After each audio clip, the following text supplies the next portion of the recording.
വയനാട്ടിലെ സ്ഥാനാർത്ഥി പ്രഖ്യാപനം വൈകുന്നതിൽ കോൺഗ്രസ് പ്രവർത്തകർക്ക് ആശങ്കയുണ്ട്. ഇനി രാഹുൽ പിന്മാറുന്ന സാഹചര്യം വന്നാൽ തെരഞ്ഞെടുപ്പ് പ്രചാരണത്തെ അത് കാര്യമായി ബാധിച്ചേക്കും. അതേസമയം ഇനിയും പ്രതീക്ഷ കൈവിട്ടിട്ടില്ല എന്നാണ് നേതാക്കൾ പറയുന്നത്. ഉച്ചയോടെ രാഹുൽ ഗാന്ധി വിളിച്ചു ചേർത്ത വാർത്താ സമ്മേളനത്തിൽ വയനാട്ടിലെ സ്ഥാനാർത്ഥിത്വം സംബന്ധിച്ച് വ്യക്തത ലഭിക്കുമെന്ന പ്രതീക്ഷയിലായിരുന്നു വയനാട് DCC.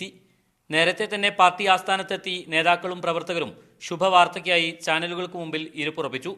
പക്ഷേ വാർത്താ സമ്മേളനം കഴിയുമ്പോഴും അനിശ്ചിതത്വം ബാക്കി. പ്രവർത്തകരുടെ മുഖത്ത് മ്ലാനത.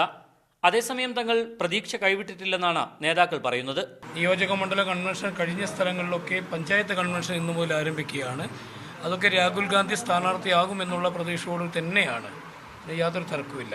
ഒരു അഭിപ്രായ വ്യത്യാസം ഞങ്ങൾക്ക് ഇക്കാര്യത്തിലില്ല. AICC തീരുമാനിച്ച് ഹൈക്കമാൻഡ് സ്ഥാനാർത്ഥിയെ പ്രഖ്യാപിക്കുമെന്നുള്ള വിശ്വാസത്തോടുകൂടി തന്നെയാണ് ഞങ്ങൾ സീനിയർ നേതാക്കളും എല്ലാവരും യോജിച്ച് നിലപാടെടുത്ത് മുന്നോട്ട് പോകുന്നത്. സ്ഥാനാർത്ഥി പ്രഖ്യാപനം ഇനിയും വൈകുകയും രാഹുൽ പിന്മാറുകയും ചെയ്താൽ മണ്ഡലത്തിലെ പ്രചരണത്തെ അത് കാര്യമായി ബാധിക്കുമെന്നാണ് പാർട്ടി പ്രവർത്തകർ കരുതുന്നത്. ഇടത് സ്ഥാനാർത്ഥി PP സുനീർ വയനാട്ടിൽ രണ്ടാം ഘട്ട പ്രചരണവുമായി മുമ്പോട്ട് പോകുമ്പോഴും UDF-ൽ ആശയക്കുഴപ്പം അവസാനിക്കുന്നില്ലെന്നതാണ് പ്രവർത്തകരെ ആശങ്കപ്പെടുത്തുന്നത്. മുജീബ് റഹ്മാൻ, മീഡിയ 1, വയനാട്.